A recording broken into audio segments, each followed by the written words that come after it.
Summer 1941. Operation Barbarossa. The largest invasion in human history is underway. 3 million German soldiers, spearheaded by 4 panzer groups, are tearing the Soviet Union apart. To the German High Command, the Red Army is a joke, a colossal, headless giant whose equipment is obsolete and whose leadership was purged by Stalin years earlier. The German panzer crews, riding high in their Panzer IIIs and IVs, felt invincible. They were the masters of armored warfare. They had perfected the Bewegungskrieg, the war of movement. They had crushed Poland in 4 weeks. They had shattered the allegedly mighty French army in 6 weeks. They had driven the British into the sea at Dunkirk.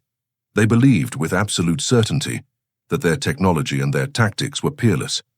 Their tanks were comfortable, their radios were excellent, their optics were precise. They viewed the Soviet landscape not as a nation to be fought, but as a vast space to be conquered. By October 6, 1941, the Wehrmacht was approaching Moscow. The weather was turning. The autumn rains had arrived, turning the dirt roads of Russia into the notorious Rasputitsa, a sea of glue-like mud that could swallow trucks whole. Near the town of Mtsensk, Colonel Eberhard, a battle-hardened commander of the 4th Panzer Division, part of General Guderian's unstoppable Panzer Group II, scans the misty tree line from the cupola of his Panzer IV. His division is stretched thin, tired, but confident. Then a metallic beast emerges from the birch forest. It moves with a speed that seems physically impossible for a 30-ton vehicle on such sodden terrain. It doesn't look like the German tanks, which are boxy, complex machines full of right angles and vertical surfaces. This stranger is sleek, hunched low to the ground, resembling an aquatic predator ready to pounce. It is covered in a rough green paint, unpolished, crude, but undeniably menacing. "Target front! Range 800 meters! Unknown type!" Eberhard shouts into his throat microphone. The German gunner, disciplined and precise, lays his sights on the center mass of the approaching vehicle. He fires the short-barreled 75mm cannon. Eberhard watches through his optics, expecting the familiar flash of penetrating steel and the blossom of burning ammunition that signifies a kill. Instead, he sees sparks fly upwards in a shower of harmless orange. The shell had simply bounced off the stranger's sloped front armor, like a flat pebble skipping across a pond, screeching away into the grey sky. The Russian tank stops. It doesn't lurch to a halt. It stops with sudden, violent purpose. Its turret, a cast design that looks rough like textured skin, slowly rotates toward Eberhard's position. A long-barreled 76.2mm high-velocity cannon levels at him.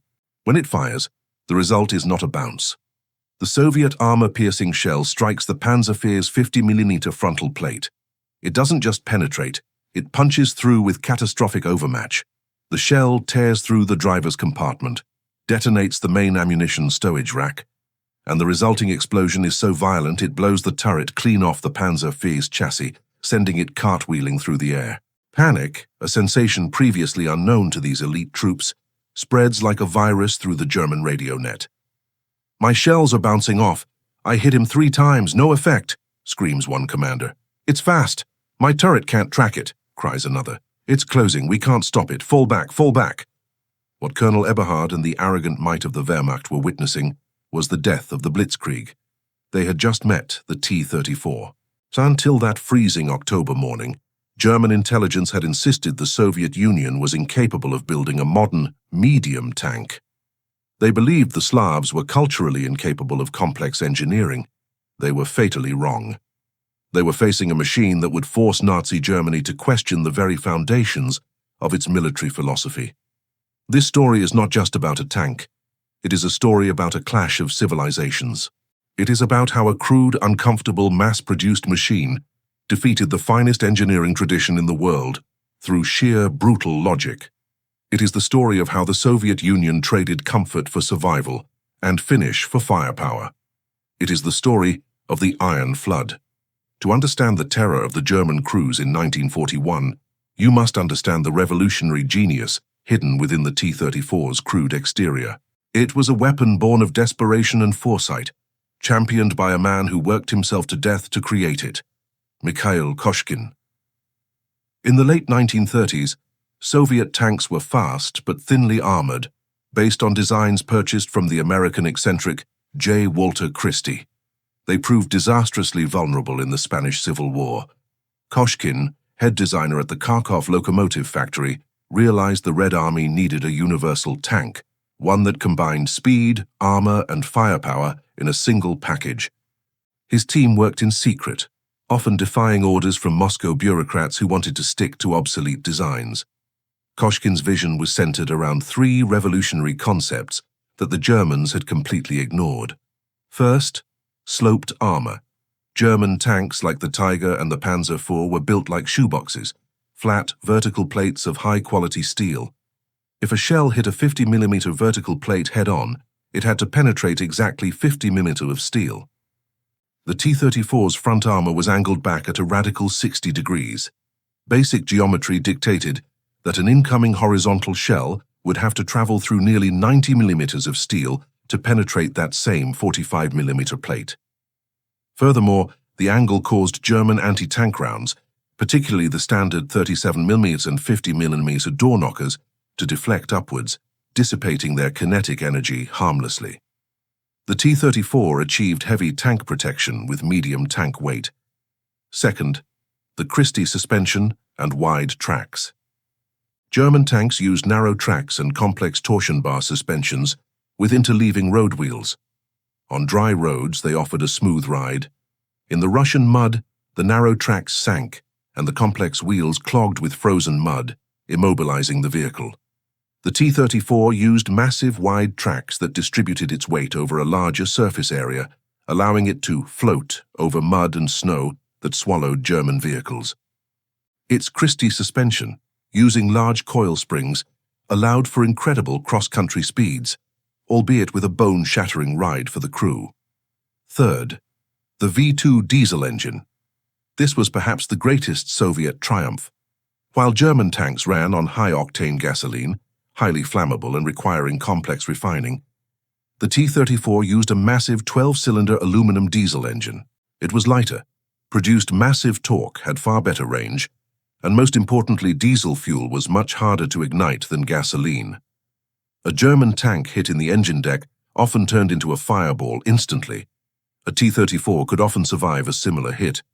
Yet when German engineers finally captured their first intact T-34s near Orel in late 1941 and shipped them back to the Kummersdorf proving grounds for analysis, they were initially baffled. They looked at the machine with the eyes of precision craftsmen, and they were appalled. The welding was rough and ugly, with gaps that were sometimes plugged with putty and painted over. The transmission was a crude copy of an old design's, so difficult to shift that drivers often kept a sledgehammer next to them to physically bang the gear lever into place during combat. The steering clutches were archaic. There was no turret basket, meaning the loader had to dance over open ammunition boxes on the floor, while the turret spun around him, risking injury with every rotation. The optics were often cloudy, and radios were rare, usually only found in the platoon commander's tank. One famous German report from Kummersdorf noted with disdain, "The machine is primitive. The finish is appalling. It lacks the refinement of our engineering. The crew ergonomics are non-existent. It is a tractor with a gun." They missed the point entirely. Their arrogance blinded them to the horrifying reality of total war. The Soviet philosophy was ruthless and pragmatic. Why polish a weld to perfection if the tank has an expected combat lifespan of 3 weeks? Why install a comfortable leather seat or a smooth transmission if the driver is going to be fighting for his life in a frozen hellscape? Why waste precious man-hours on complex machining when you need 10,000 tanks now to stop the fascist advance? The T-34 wasn't built to look good on a parade ground in Berlin. It was built to kill Nazis in the freezing mud of the steppe, and it did that better than anything else on Earth.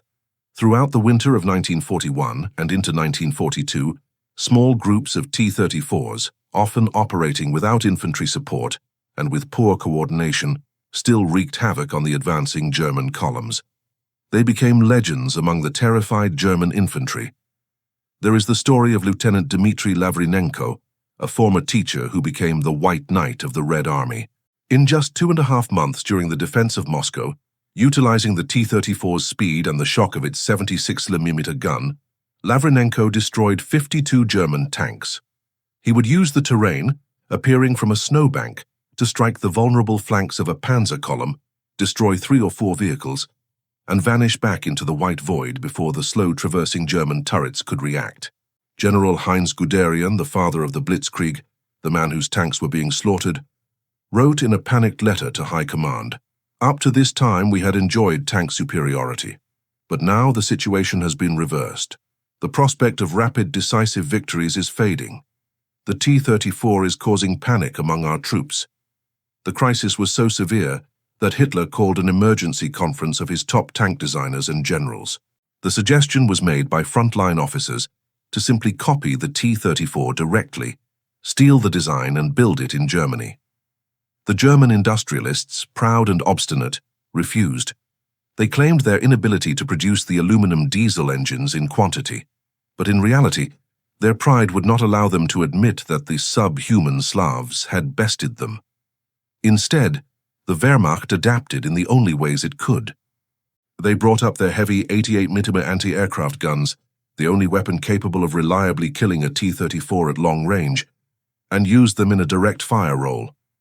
They began the desperate development of new predators, the Tiger and the Panther, specifically designed with the sole purpose of countering the T-34 threat.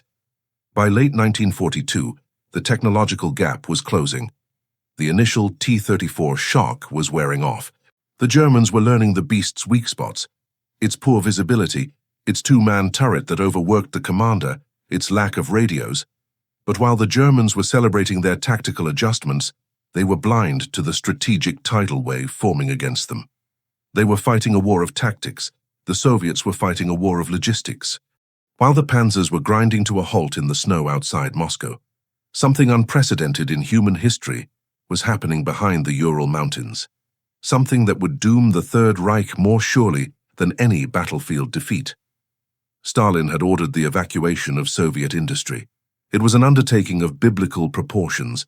Entire cities, enormous steel mills, tank factories, and millions of workers were being moved thousands of miles east, out of range of German bombers. In the freezing winter of 1942, on the desolate Siberian steppe, in factories that didn't even have roofs yet, where hydraulic oil froze solid in the lines and workers' skin stuck to the frigid steel, the production lines began to move. The giant was awakening. Winter, 1942. The city of Nizhny Tagil, deep in the Ural Mountains, thousands of miles from the front lines. This is the new heart of the Soviet war effort, Factory number 183. It is arguably the most important building on planet Earth at this moment. Inside, the temperature is a steady -30 degrees Celsius. There is no heating. The roof over the main assembly hall is not yet finished. Snow drifts down onto the machinery and the half-assembled hulls of tanks. The lighting is dim, provided by swaying naked bulbs that cast long, shivering shadows. The air is thick with the smell of ozone from arc welders, diesel fumes, and unwashed human bodies. The workers here are not the skilled craftsmen of Germany's Henschel or Krupp works. Those men are mostly dead or at the front. The workforce of Factory number 183 consists of women, old men whose hands shake with age and cold, and children, boys and girls as young as 12 years old. They stand on wooden crates because they are too short to reach the assembly lines. They wear rags wrapped around their feet because there are no boots. They work 16-hour shifts, 7 days a week. Their rations consist of a few hundred grams of sawdust-filled bread and watery cabbage soup per day. They collapse from exhaustion on piles of metal shavings right next to their machines, sleep for 4 hours, and are woken up by foremen to begin again. If they are late, they are arrested as saboteurs. If they steal a bolt, they are shot. And yet, under conditions that would kill a softer people, they were outproducing the entire German Reich. This was the Soviet miracle. The evacuation of 1941-1942 was a feat of logistical brilliance and human endurance that rivals any military campaign. Over 1,500 major industrial enterprises were dismantled, loaded onto 1.5 million railway cars, and shipped east to Siberia, the Urals, and Central Asia. When they arrived, there were no factories waiting for them. They unloaded the machines into open fields in the middle of winter, plugged them into portable generators, and started building tanks while building the factory walls around them. The genius of Mikhail Koshkin's T-34 design now revealed its true strategic value. It wasn't just its sloped armor or diesel engine, it was its inherent simplicity. The German Tiger tank, which was just beginning production, was a magnificent piece of engineering. It was a Swiss watch of destruction. Its watertight hull required flawless machining. Its complex transmission took hundreds of man-hours to calibrate. Building a Tiger required highly trained specialists using expensive, precision tools. It took roughly 300,000 man-hours to build a single Tiger Eye. The T-34 was a sledgehammer.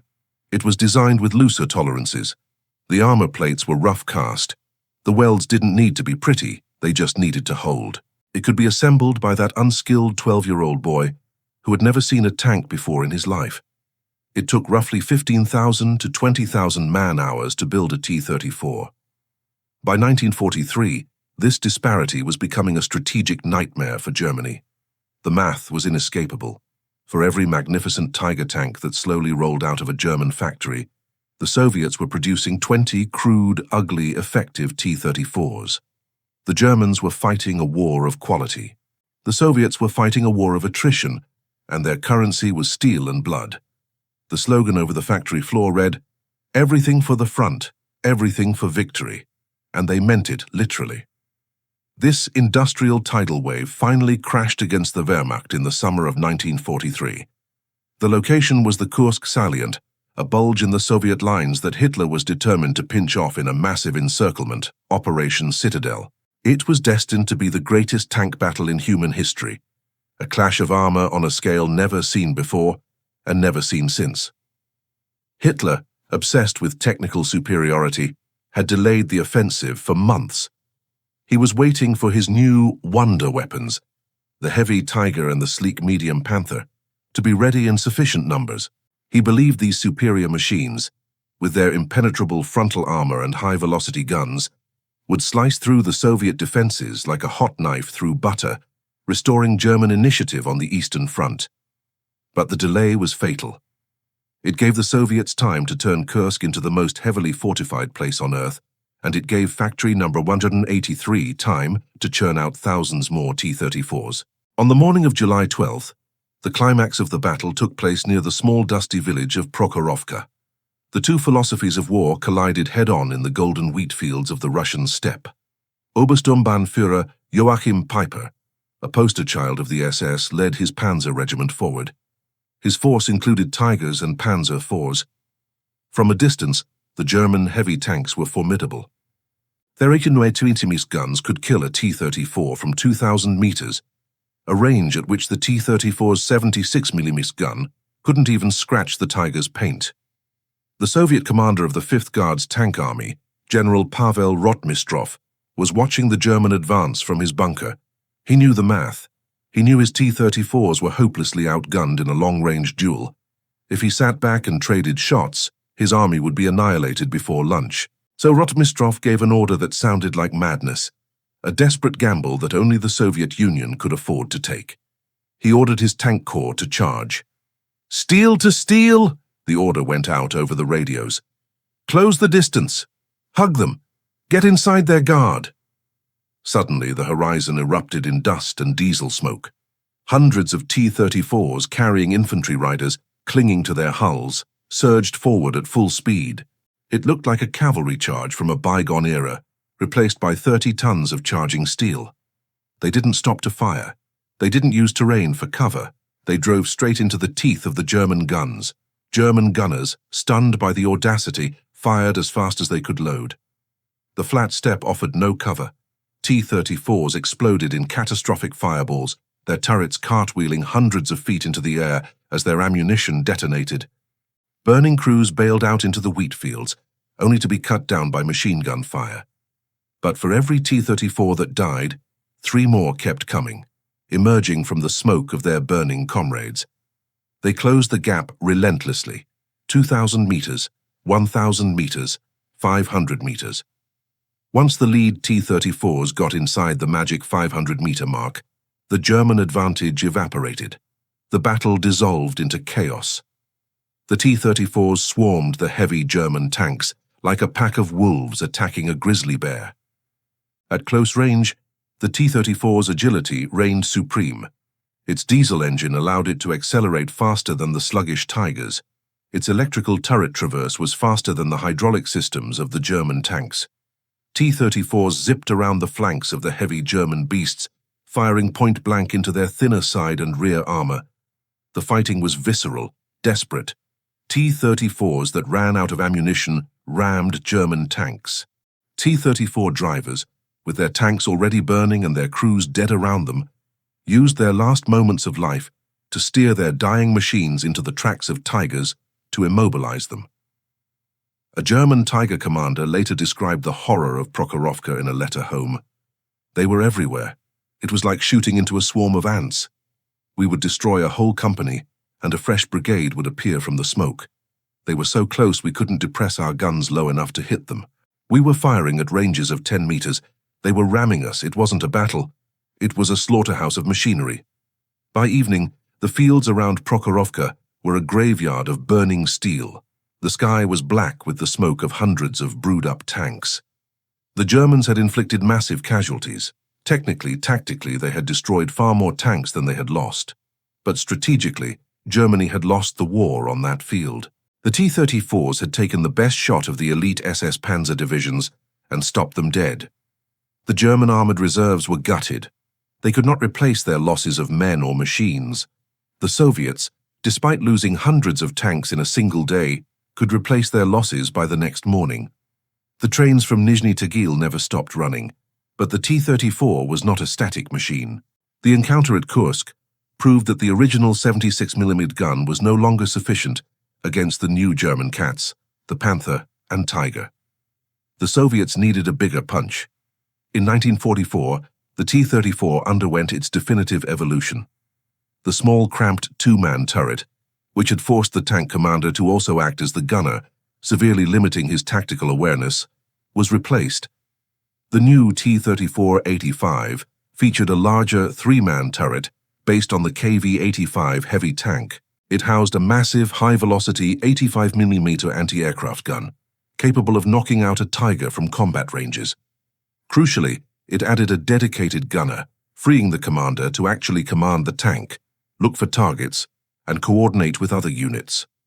The T-34-85 was the ultimate expression of the war-winning tank. It wasn't the best tank of the war. The German Panther arguably held that title for pure one-on-one performance, but the T-34-85 was the right tank. It was good enough, it was lethal, and it was available in numbers that were simply incomprehensible to the Western mind. German ace Otto Carius, credited with destroying over 150 tanks, wrote with growing frustration and despair in 1944, "It makes no difference how many you kill. The Russians don't run out of tanks. You destroy a brigade in the morning with perfect tactics, and a fresh one attacks you in the afternoon. It is like fighting the mythological Hydra. You cut off one head, and the factory in the Urals grows two more." The psychological impact of the Red Steamroller began to break the morale of the German soldier. In 1941, they had laughed at the crude Russian tractors. By 1944, the unique sound of clanking T-34 tracks in the distance induced a specific paralyzing kind of terror. They had a word for it: Panzerangst, tank fright. As the Red Army crossed the borders of the motherland, pushed through Poland and approached the German frontier, the T-34 became more than just a weapon system. It became a symbol of inevitable, oncoming retribution. The crews, hardened by 3 years of brutal survival, had perfected their tactics. They no longer just charged blindly. They used the terrain. They coordinated with massive artillery barrages. They carried infantry riders, tankodesantniki, on their engine decks to protect them from Panzerfausts. The stage was set for the final act. The machine that had saved Moscow in the snows of 41, that had bled the Panzers dry in the fields of Kursk in 43, was now coming to destroy Berlin. Spring 1945. The endgame. The Third Reich is burning. The once mighty Luftwaffe is grounded due to lack of fuel. The Wehrmacht is a skeleton army, filled with old men of the Volkssturm and fanatical boys of the Hitler Youth, armed with disposable anti-tank rockets. But they are fighting on their own soil now, with the desperation of the doomed. Facing them is the fully realized might of the Red Army. This is not the stumbling giant of 1941. This is a highly professional, mechanized juggernaut that has mastered the art of deep battle. Leading the final assault on the German capital are the Guards tank armies. Their spearheads consist of thousands of T-34 85s. They are no longer just winning battles, they are erasing army groups. During Operation Bagration the previous summer, these T-34 formations had smashed the German Army Group Center, advancing hundreds of miles in weeks, a blitzkrieg faster and deeper than anything the Germans had achieved in 1941. The T-34's reliability and range were the keys to these deep penetrations, leaving slower German units encircled and annihilated. By April 1945, they are at the gates of Berlin. The urban combat that followed was a nightmare scenario for armored vehicles. The narrow, rubble-choked streets of Berlin neutralized the T-34's advantages in speed and maneuverability. The tall apartment blocks turned the streets into canyons of death. Every cellar window, every blown-out attic could hide a sniper with a Panzerfaust or Panzerschreck. A single-shaped charge warhead fired by a 15-year-old boy could burn through the T-34's armor and ignite its ammunition or fuel. Tank losses were horrific. In the first days of the Berlin operation, the Red Army lost over 800 tanks. But the Soviet solution to this tactical problem was, again, one of overwhelming brute force mixed with hard-learned experience. They developed a tactic specifically for street fighting called the herringbone. T-34s would advance down the street in pairs. One tank would aim its turret constantly to the left side of the street, covering the second-floor windows and rooftops. The other tank aimed to the right. Crucially, they were never alone. Clinging to the back of the tanks were the tankodesantniki, the tank riders. These submachine gunners were the guardian angels of the T-34. Their job was to spray every shadow, every window, every doorway with lead, suppressing enemy infantry before they could fire their anti-tank rockets. The life expectancy of a tank rider in Berlin was measured in minutes, but their sacrifice kept the tanks alive. If a building showed stubborn resistance, the T-34s didn't bother with precision. They simply leveled their 85mm guns and demolished the entire structure floor by floor, burying the defenders in rubble. On April 21st, a T-34 85 commanded by Lieutenant I. Goncharov of the 1st Guards Tank Army broke through the German defenses in the suburb of Weissensee. Ahead of him, blocking a critical intersection, lay a heavy concrete barricade defended by a Panther tank, anti-tank guns and SS infantry. Goncharov didn't hesitate. In a duel that lasted mere seconds, he ordered his driver to floor the accelerator. The driver aimed the 32-ton T-34 at a pile of rubble next to the barricade, using it as a makeshift ramp. The tank launched itself into the air, clearing the obstacle and landing amidst the terrified German defenders. It was a maneuver that would have shattered the complex torsion bar suspension of a German Tiger or Panther. But the T-34's Christie suspension, with its massive coil springs designed for the rough Russian steppe, absorbed the brutal impact. Goncharov's gunner destroyed the Panther at point-blank range before its turret could even rotate, and the T-34 rolled on toward the city center. This durability was the T-34's final damning verdict on German engineering. As the final battles raged around the Reichstag and the Zuflack Tower, German heavy tanks were running out of fuel or simply breaking down due to the immense strain of constant combat. Their complex final drives sheared, their delicate engines seized. The T-34s kept running. Their tracks clattered loudly. Their engines leaked oil and belched black smoke. Their crews were deafened and exhausted, but the machines ran. They ran on low-grade diesel. They ran without maintenance. They ran because they were built to run until they were destroyed. When the smoke finally cleared over the ruins of the Reichstag on May 2, 1945, the image that defined the victory for the world wasn't a general signing a document. It was the silhouette of the T-34 85, covered in dust and victorious soldiers, parked in the heart of the fallen enemy capital. The final statistics of the T-34 program defy comprehension. They are numbers that changed the geography of the world. During the entire war, Nazi Germany, with all its occupied territories and famed engineering prowess, produced roughly 1,350 Tiger Es and about 6,000 Panthers. The Soviet Union produced over 84,000 T-34s of all variants. In 1944 alone, Soviet factories were churning out T-34s at a rate of 200 per month. They were building more tanks in a single month than Germany built Tigers in the entire war. It was an industrial achievement that rendered tactical brilliance irrelevant. Post-war interrogation of surviving German generals revealed a deep, grudging and painful respect for the machine they had initially mocked as a tractor. Major General Friedrich von Mellenthin, Chief of Staff of the 4th Panzer Army, wrote in his memoirs, "We had nothing comparable." The T-34 was the finest example of offensive weaponry in the Second World War. Its appearance in 1941 marked the beginning of the end for the German army. The superiority of the T-34 was a psychological shock from which the German armored troops never recovered. But the T-34's legacy goes far beyond the defeat of Nazi Germany. It changed the philosophy of tank design forever. Before the T-34, nations built light tanks for speed, heavy tanks for breakthrough, and infantry tanks for support. The T-34 proved the concept of the universal tank, what we now call the main battle tank, MBT. It proved that a single vehicle needed to balance the iron triangle: firepower, protection, and mobility. The Germans, in their obsession with superweapons like the Tiger, had prioritized firepower and protection, but ignored mobility and reliability. The T-34 found the perfect lethal balance. Every modern tank rolling today, from the American M1 Abrams to the German Leopard 2 to the Israeli Merkava, traces its mechanical DNA directly back to the sloped armor and mobile warfare concepts pioneered by Mikhail Koshkin's design. In museums across the world today, T-34s sit silently on pedestals. To the casual observer used to modern machinery, they look crude. The casting of the turret is rough, like textured cast iron skin. The weld lines are jagged and hurried. If you look inside, the interior is cramped, dangerous, and Spartan. There is no floor for the loader. He stands on ammunition boxes that shift as the tank moves. The jagged metal edges snag uniforms and skin. It was a machine that disregarded the comfort and safety of the human inside it entirely.